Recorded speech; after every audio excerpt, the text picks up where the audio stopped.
لیکن جو اسٹرکچر کی اگلی لیئر ہے سوشل سسٹم، یہ تو ہم نے سماجی رسومات کی بات کی ہے ابھی، یا اعتقادات کی بات کی ہے.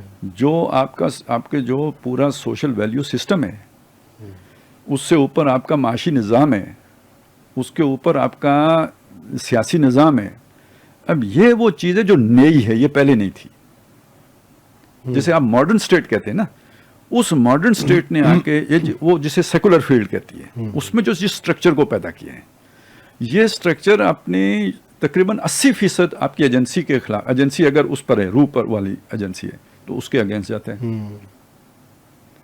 اب آپ سوچیں کہ یہ آپ کو ایک لوہے کا خود پہنا دیا گیا ہے، جیسے وہ نہیں، وہ ایک کسی درگاہ کے بارے میں مشہور ہے کہ وہاں پہ کچھ لوگوں کو شاہ دولے کے جو چوہے بناتے ہیں، تو اب اگر وہ پہنا دے، آپ کی ایجنسی کیسے گرو کرے گی؟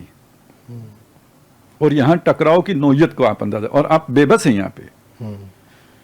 یعنی یہ کہ دیکھیں آپ کا سماجی نظام ہے، اس میں آپ کی حیا کے، شرم کے تقاضے کیا ہیں، وہ آپ کی طرف جو ملک نے قانون بنا دیے ہیں، وہ اگر آپ کی اس ایجنسی سے یا اس کرائیٹیریا سے جو نبی صلی اللہ علیہ وسلم نے دیا ہے، یعنی ظاہر ہے اسی پیکج کے اندر ہی آپ کی ایجنسی گرو کر سکتی ہے جو محمد رسول اللہ نے دیا ہے صلی اللہ علیہ وسلم.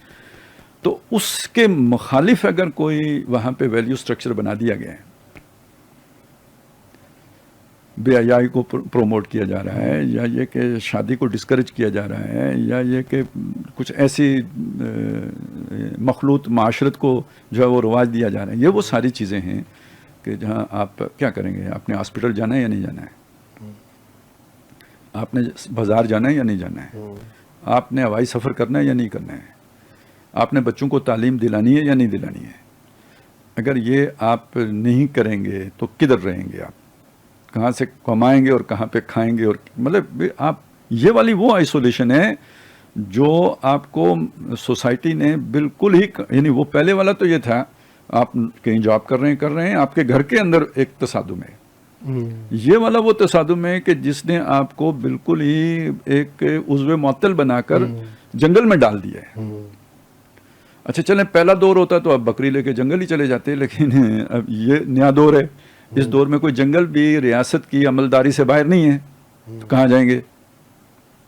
تو یہ تو سماجی سطح پہ ہوا. جیسے مطلب اسلام مخلوط معاشرت کی جو ہے وہ ممانعت کرتا ہے نا. تو اب آپ نے اگر نوکری کرنی ہے تو جانا پڑے گا. آپ نے پڑھنا ہے تو کوئی ایجوکیشن میں پڑھنا پڑے گا. اس کے بغیر نوکری نہیں ملے گی.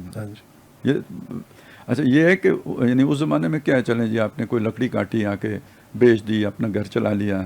اب یہ ہے کہ یوٹیلیٹیز ہی آپ کے نہیں پورے ہوں گے اگر آپ کچھ معاشی ایکٹیویٹی نہیں کریں گے، جاب نہیں کریں گے، یا کچھ ایسا نہیں کریں گے. تو وہ زندگی تو اسی لیے میں نے شروع بات یہاں سے کی تھی، ماڈرن اسٹیٹ کو سمجھیں. جو لوگ اس فرق کو نہیں جانتے کہ نبی صلی اللہ علیہ وسلم کے دور اور آج کے دور میں کتنا بڑا فرق واقع ہو چکا ہے. اور ماڈرن اسٹیٹ کا جب لفظ ہم استعمال کرتے ہیں تو اس کا مطلب کیا ہے؟ اس کا مطلب غلامی ہے. آج تمام انسان ماڈرن اسٹیٹ جسے کہتے ہیں اس کے غلام ہیں. تمدنی ارتقاء کی یہ چوٹی ہے جس نے انسان کو غلام بنا دیا ہے. ٹھیک ہے. اب اس نے جو اسٹرکچر ڈیزائن کیا ہے، یہ میں نے آپ کو صرف اس کی سماجی لیئر ایک بتائی ہے.